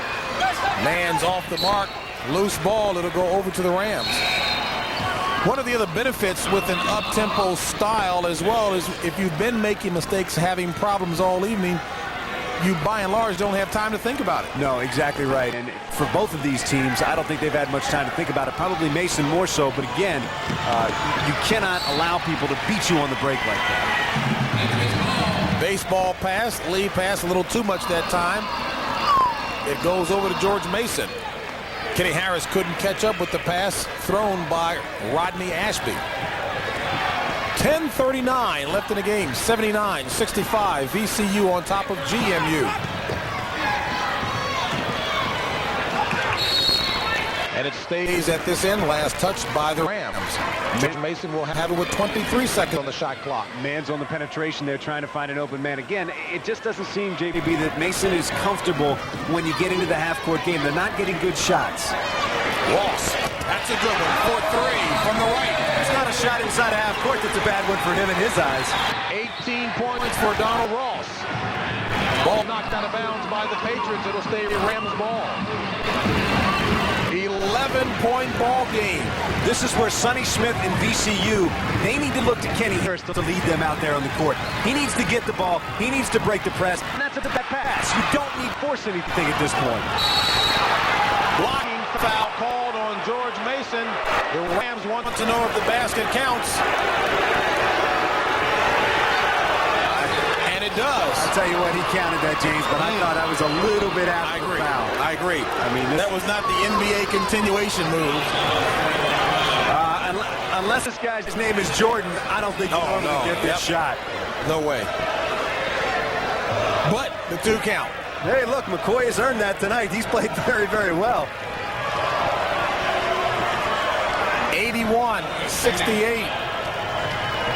McCoy looking to make it a 3-point play. And does. Tyron McCoy, 27 points on the evening. And I think Paul Westhead was none too happy with the last call that allowed that basket to count.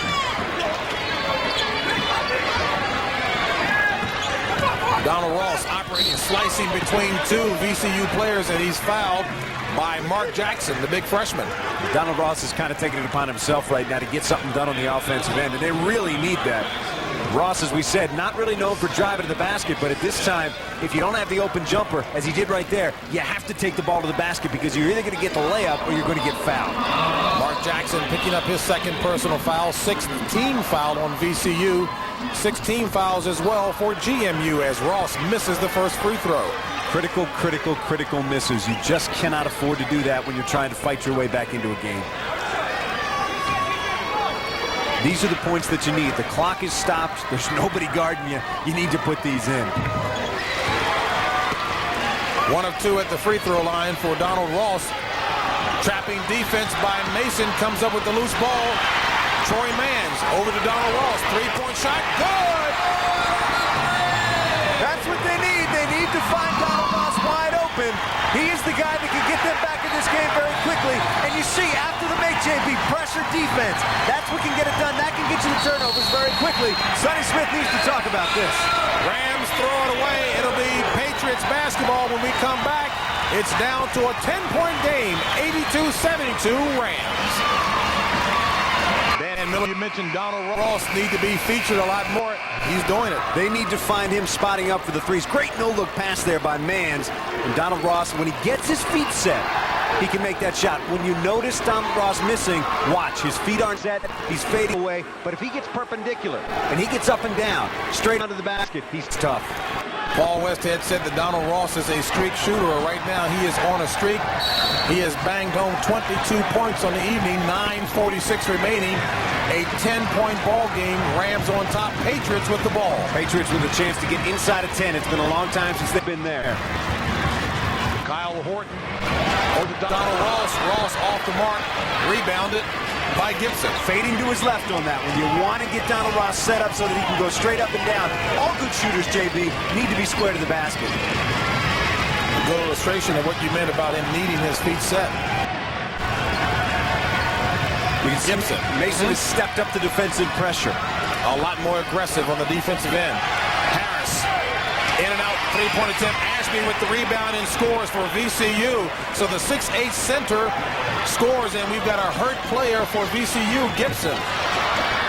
George Mason misses.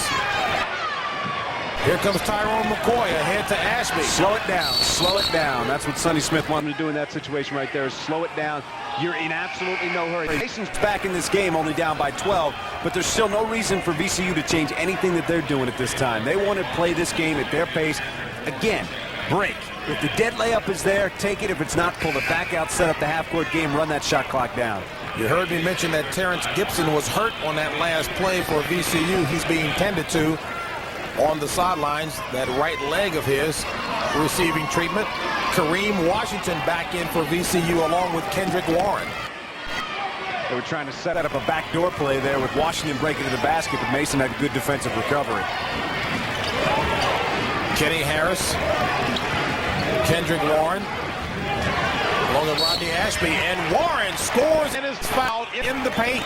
That's where you want to get him the ball. That's where he's most effective. Early in the game, we saw them getting him the ball 15 feet away from the basket. That's not the way you want to do it. He's most effective when you get the entry pass down to the block right there, and he's able to turn, use his leaping ability, and put the ball in the basket.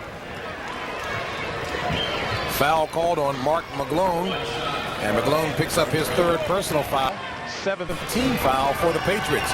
Kendrick Warren at the free throw line. And you can tell the mechanics not quite smooth. Good backspin, but that was about the only part of that that looked good. Is that a nice way to say brick, JB? You're right. I guess we'll take the cover off of that one. 86-72. He can do a lot of other things. VCU on top. Mans hits the back of the iron. That was a brick. Here come the Rams. McCoy. Stolen. Got numbers. You got 2-on-1 here. Mans to Alfred. Man's very cognizant of who is with them, what they're capable of, sizes up the play, knows he can throw the loop. VCU on top by 12, 86-74, 7:50 left in the contest. Rams with the record of 5-1, lost last Saturday surprisingly to Richmond. George Mason a record of 3-3 in the Colonial Athletic Association. Again, Warren there hesitates before putting the ball down on the ground. That's something that a defensive player picks up on, and you step back off him. You know he's not going to take the jumper, and he's not going to try to beat you off the dribble. Harris misses for the three off the back of the iron. Loose ball controlled by VCU's Ashby. A fresh 35 on the clock. And Kenny Harris very wise to step out and use a little bit of that 35.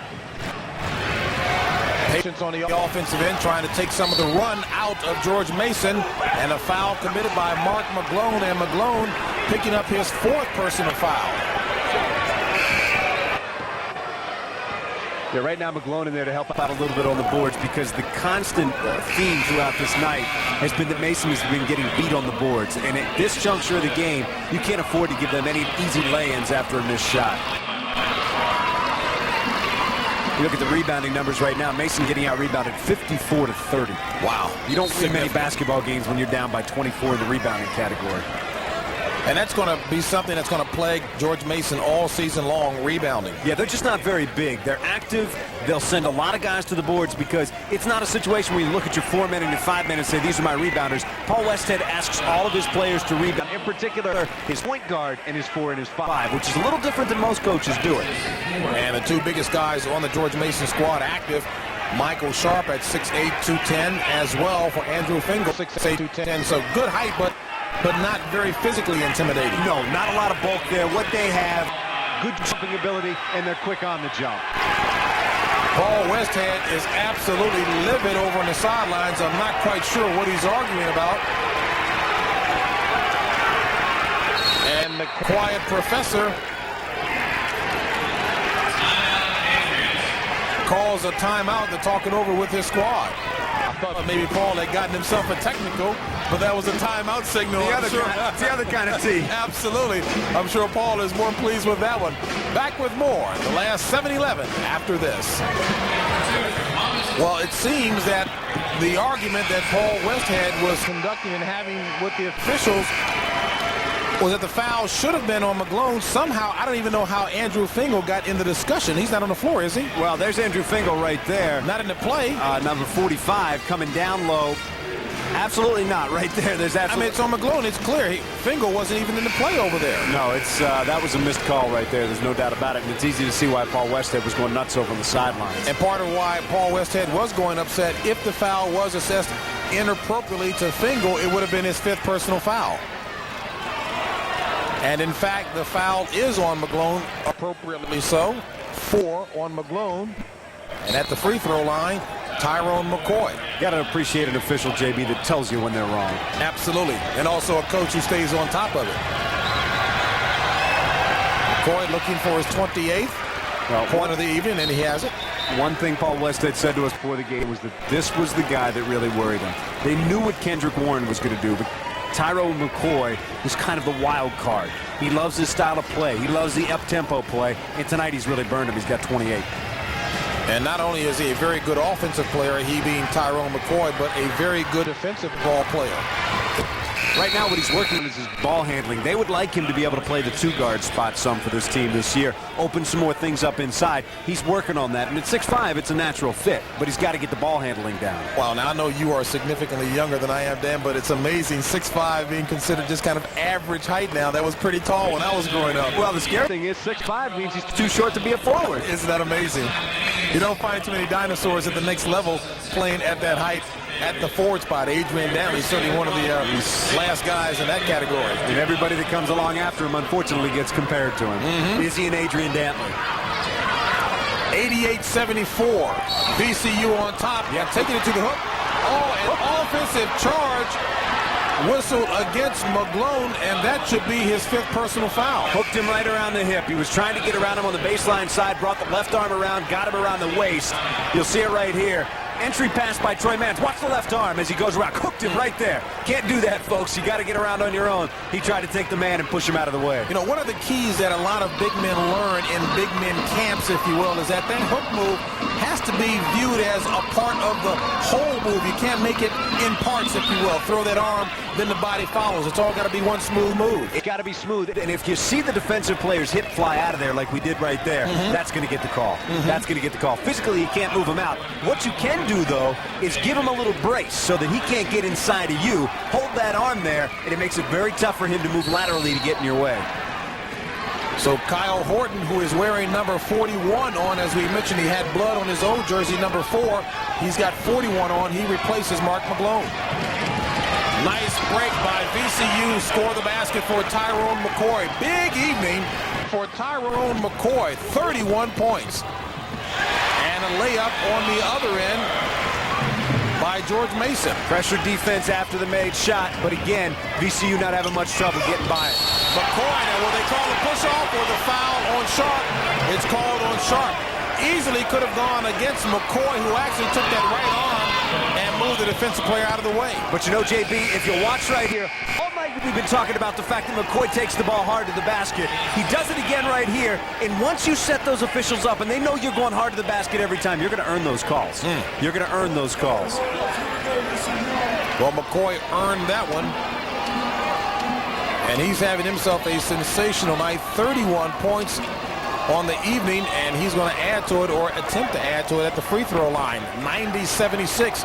George Mason several times making a run at VCU, but VCU, Dan, has been quite successful at altering the tempo at crucial times. Yeah, this has been a game of runs, and that's why I said earlier that I thought Mason was in a critical period. Once a run stops and you're down by 20 points, it's very hard to get the emotions, to get the adrenaline, to get everything going again, because the crowd settles down and the basketball team settles down as well. It's very, very hard to come back, number one, but to do it twice, number two. No question about it. Interesting is Tyron McCoy has a big game tonight. He and Kendrick Warren kind of battling for the early scoring lead. Kendrick Warren trying to become the first player in VCU history to lead them in scoring 4 consecutive years. Averaging 19 points on the season, Kendrick Warren. Tyron McCoy, we'll see his numbers go up. He's averaging 18 on the season, but a big night tonight. He's done it 3 times so far, as Kendrick Warren. One of the players that's done it 3 times, Gerald Henderson, who had a not too bad a career in the NBA. Not bad at all. Horton deep in the corner, off the mark, rebounded by Warren. A lot of playing time tonight for the freshman point guard out of Washington, D.C. for VCU, and that's Keith Davis. And this is the kind of playing time that you like to give him. On the road in a hostile environment, this is going to help him down the line. Unfortunately, that turnover won't. Yeah, that's a freshman mistake. Nice thought, though, as he penetrated, just didn't kick the pass out crisply enough, but it will stay VCU basketball. 16 seconds left on the shot clock. 6:06 left in the ball game as Troy Mans catches a breather for the Patriots. If Sonny Smith could walk out there right now and stamp something on these guys' foreheads, it would say, don't force anything. We don't need to. Take your time. Ashby, Warren, McCoy, Davis, and Gibson, the 5 on the floor for VCU. Back out top, slow it down. 6 on the shot clock. Davis kicks it out. And McCoy. Boy, is Tyron McCoy having himself some kind of evening. 36 points. He is just absolutely turning it on right now. And you know, JB, when you get to this point, every shot looks like it's going in. You're feeling it. Kyle Horton adds 2 for George Mason on the other end. 95-78. The Rams smartly exercising patience here on the offensive end. Davis, the ball handler for the Rams. Being defended by Donald Ross. Well, in this system that Paul Westhead employs, many players will enjoy high statistical nights when they come in to play George Mason. The career high for Tyron McCoy before tonight was 29. He has gone well past that. And a blocking foul called against Keith Davis.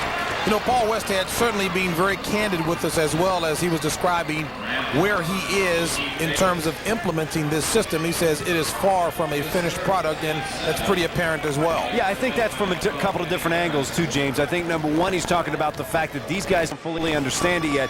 Number two, I think he's talking about the fact that he would like to be able to get out there and recruit, get down in the trenches and get some of the players that he knows when he goes to see them are going to be able to play in his system. Because remember, all of these players he inherited. No doubt about it. And players who for the past 2 seasons had identical 7-21 records. And again, he's trying to change a whole mindset in terms of the style of play. And certainly their style of play was more of a half-court game, and you're talking about something diametrically different than that. Troy Mans, a quick breather, back into the ball game. Donald Ross will take a seat for the Patriots, and apparently only for a second, as Paul Westhead sends him back to the scorer's table. Yeah, realistically, Mason's got time for one more run in this one. They're down 15 with about 5 minutes to go. We'll see if they have it in them. Little offense, defense as Ross gets ready to come back in if there's a stop of play right here. This is the man that Sonny Smith wants the ball in the hands of, Kenny Harris, the transfer from the North Carolina Tar Heels. Interesting there too, JB. We see the new rule, no 5-second call. You can handle the ball out there as long as you want on the dribble. That's right. And Warren loves to handle the ball a lot inside as he connects. 23 points, 16 rebounds on the evening for Kendrick Warren. Nice move by Troy Mans. Misses, but the follow is tipped back in by Kenwan Alford. Needs some defensive stops here if Mason wants to have any chance to get back in this game. Steal. Bad pass by Ashby. Lucky he wasn't called for backcourt. McCants misses, gets his own rebound, goes up. Off the front of the iron, rebounded by Warren. 17 rebounds for Warren. Easy to see why he's among the nation's leaders in getting the ball off the glass, no doubt about it. When you can jump like that, he also tends to get his body in very good position. He's not a real strong guy, but he knows how to position himself. Kendrick Warren averages 14 rebounds a game, called a Dennis Rodman type.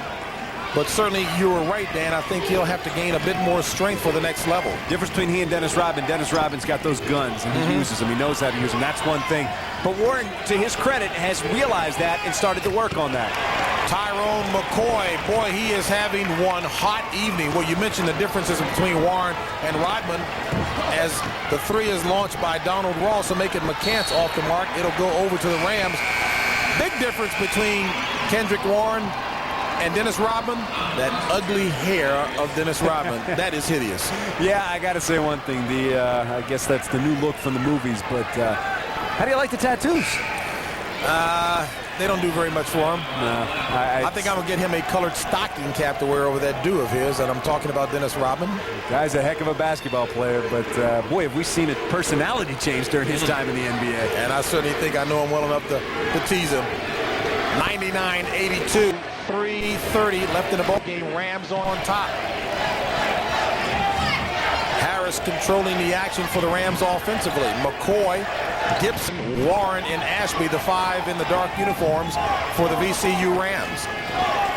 And Rob Leff is checked into the game for the Patriots.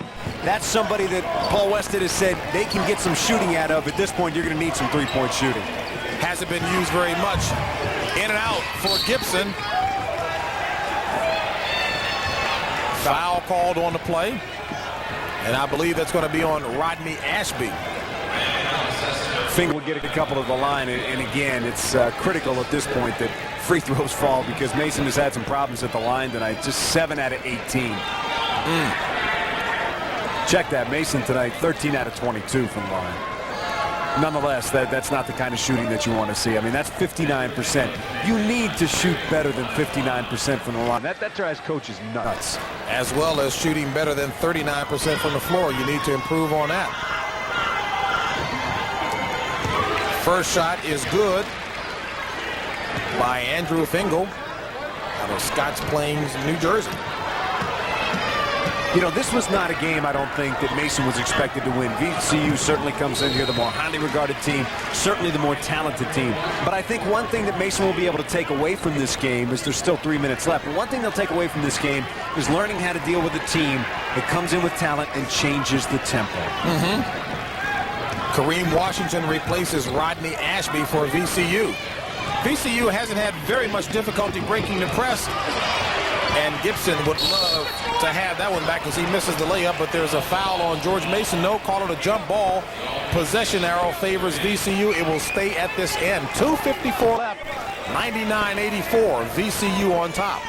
It looks like Kendrick Warren took a finger in the eye at that point, but the way he's been shooting, I think he could do it with one eye tonight.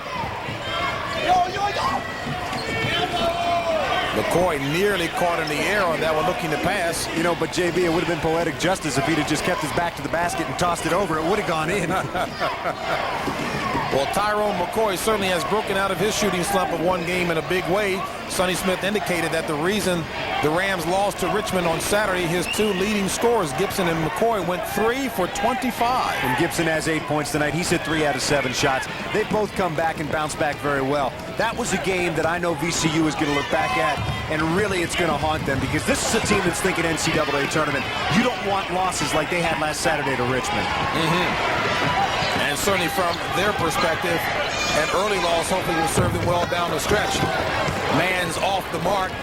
VCU with the rebound. Terrence Gibson, who left about 6 minutes ago with a leg problem. Clearly he is okay now. Operating against Donald Ross. 1:57 left in the ball game. 99-84 VCU. Pretty impressive team in VCU in that they can get scoring from any one of 3 people. They can get scoring certainly from Harris, certainly from Kendrick Warren, and also from Tyron McCoy. You have 3 guys that can score. You can win a lot of games in college basketball. Then they have some athletic people as well. They're going to give some people a lot of trouble in the Metro Conference, although I think Louisville is obviously the overwhelming favorite. No question about that. Penetration and foul. Troy Mans will come to the free throw line. And again, that preseason pick of #2 in the Metro Conference for VCU was prior to the loss of their starting center, who defected and went to Europe to play pro ball. Absolutely is.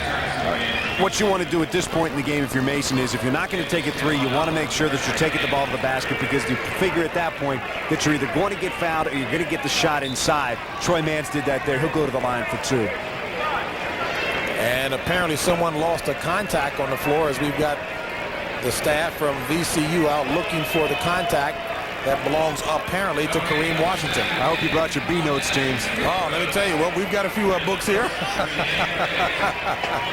1:32 left in the ball game. VCU comfortably in front, 99-84, and embellishing the points that Dan Miller has been making. VCU definitely a superior team talent-wise, but again, depth could prove to be a problem if, in fact, this team wants to go deep in the NCAA tournament. I don't think there's any doubt about that. I think as you look at it right now, that there's 6 players that they've really been using, 4 players that have been averaging over 30 minutes a game, and that's going to be tough. And, you know, this is obviously one of the higher points of the game when the fans get to watch people look for a contact lens shaver. The slowest the action will be, of course. We've been talking about VCU having been picked to finish second in the Metro Conference. Louisville, of course, the top dog, and certainly playing very well. UNC Charlotte, coached by Jeff Mullins. The team looked to be in third spot. In Tulane, and one of our colleagues, Bruce Murray, continues to talk about Tulane sporting a very tough team. Perry Clark, good coach, good friend, but it's going to be a stretch for him. Young team. Absolutely young team, and I think they're a couple of years away, but that is a very good basketball team, and I think in time, certainly the loss suffered by VCU in terms of player power is going to help Tulane move up. But I think right now, as you're looking at the team that's probably going to win the tournament when they play it in Biloxi, Mississippi a little bit later, it's probably going to be Louisville. I mean, with Clifford Rozier coming into his own, just an outstanding basketball player. And Morton, Louisville is a very, very solid basketball team. Tulane does have a marquee youngster on their team, Gerald Honeycutt, and boy, let me tell you, he's a player. Well, this is, as you said, a very good coach, and he's going to get the players down there, and that program's on the rise, no doubt about it. Troy Mans, just a sophomore, and he will be a very positive part of the George Mason program, no matter who comes in, because he certainly does understand the system well and seems to have pretty good stamina. I mean, he is the key cog at the point guard spot. Troy Mans is a thoroughbred. They're going to be looking to upgrade in a lot of positions. Point guard is one that they don't have to worry about. He can play on any level in the country. He is a very solid basketball player. Closing out the last minute and a half here at the Patriot Center. VCU on top, 99-86, a 13-point lead. Harris playing keep away with Gibson. Kendrick Warren wanted the alley-oop. I think he wants to put an exclamation point on this one. True competitor, huh? I think he's already done it in a lot of ways, but I think he's going to try to do it again. 23 points, 17 rebounds. Add 2 more, make it 25 points. And you're right, he doesn't want Tyron McCoy to get too far in front of him points-wise. There you see. Pump fake by Alford, and he's fouled by Ashby. That should be 5 for Ashby. There you see a little bit of the artistry that is Troy Mans and his ability. Great pass. He was about 20 feet away on that and just zinged it through the middle through about 2 VCU players. Got it to his man, and that's the type of play that you need to have when you come down in a half-court game. When they break you down, when they make you go slow, you need to be able to find the good shot. There's one right there. He can create. You love playing with a guy like Troy Mans, because you know he's going to get you the ball if you're open. You hustle down court. Well, that's one thing about Paul Wested's system. He asks the point guard to distribute, but also asks the point guard to distribute evenly. He wants to keep everybody in the game. We've got 54 seconds remaining in the contest. We'll be back to close up the action for tonight's contest after this. He's Brown with Dan Miller, and Dan, debut move for myself in college basketball. It's good to be back in this arena again in general terms, and a real pleasure working with you. James, pleasure's all mine. I have to say, an honor. Colonial Athletic Association representative, George Mason University. Preseason expected to be near the bottom of the conference, and properly so, but folks are really understandably excited about the new system, up-tempo ball, that Paul Westhead has brought here, appropriately dubbed Paul Ball. Yeah, I think when people looked at Mason during the preseason, they didn't know what to expect. They knew the talent level certainly put them down near the bottom of the Colonial Athletic Association, but I just don't think they knew what the impact of his system would be. And I think that we're finding that, yes, they'll score more, but it's still going to be tough for them to beat some of the more talented teams. And I'll tell you, ODU is a very, very talented basketball team. No question about it. Oliver Purnell has himself a nice squad. He's been doing a good job of coaching their period anyway. Solid citizen. Last 50 seconds of the ball game, slammed home by Terrence Gibson, who averages 15 points on the season, and he's got 10 on the night. As he ran by Kendrick Warren, Kendrick Warren kind of gave him a smile like, I'm next, buddy. Let me get in on it. That's right, showtime, and I'm up. Fun team to watch, a very athletic team, VCU. A lot of fun to watch. Sonny Smith, a veteran of 18 seasons, this being his 18th season. Coach of the Year, as we mentioned, in the Metro Conference last season, his 4th recognition in 3 conferences. I think he's got to be very happy with what his team did tonight, because they really came in, and although they're going to end up scoring 100-some-odd points, they did control the tempo. They really did not let Mason force them into any shots that they didn't want to take, except for a couple of runs where Mason got it going. They controlled the tempo. Kenny Harris did a great job. And even when Keith Davis came in, the freshman, I thought, played very well. Hey, you mentioned the 100-plus points scored by VCU. Playing against this type of system of George Mason, you can't help but increase the tempo no matter what. VCU averaged 81 points a contest coming into tonight's game. They have 105 on the board right now with 30 seconds remaining. Yeah, that's why I say I think a lot of times when teams come in to play Mason or Mason goes on the road this year, you're going to see players with career highs. Great players are going to step up in this system, and Paul Westhead talked about that before the game. You can have players that can really enjoy it. They may not be used to playing this, but you give them a little boost in this system, and they can get it going. And once they start to play well, once the shots start to fall, it becomes infectious, and they just get going. Well, McCoy trying to make certain that there's some good distance between himself and Warren in the scoring column. 40 points on the evening for Tyron McCoy. Warren adding to the rebounding total. He's got 18 on the evening. You're right. This style does help to pad the stats. I don't think there's any doubt about that. As you look at that, Troy Manns was the guy out there that leads Mason. He's 9th in the NCAA in assists. And as you take a look there, McCoy holds the Patriot Center scoring mark, established 40 points. Breaks the record of 39 by Scott Smith from William & Mary back in 1990. Warren missing the first free throw offering. Well, again, the supporting cast a little better for VCU as Jackson's miss is followed up emphatically. That was the exclamation point you were saying he wanted. He got it. That closes out the score. That is absolutely the exclamation point, and kind of fitting that he would do it. Well, that does it here at the Patriot Center. The Rams of VCU, a big winner, 109-88. For Dan Miller, I'm James Brown saying good night, everyone.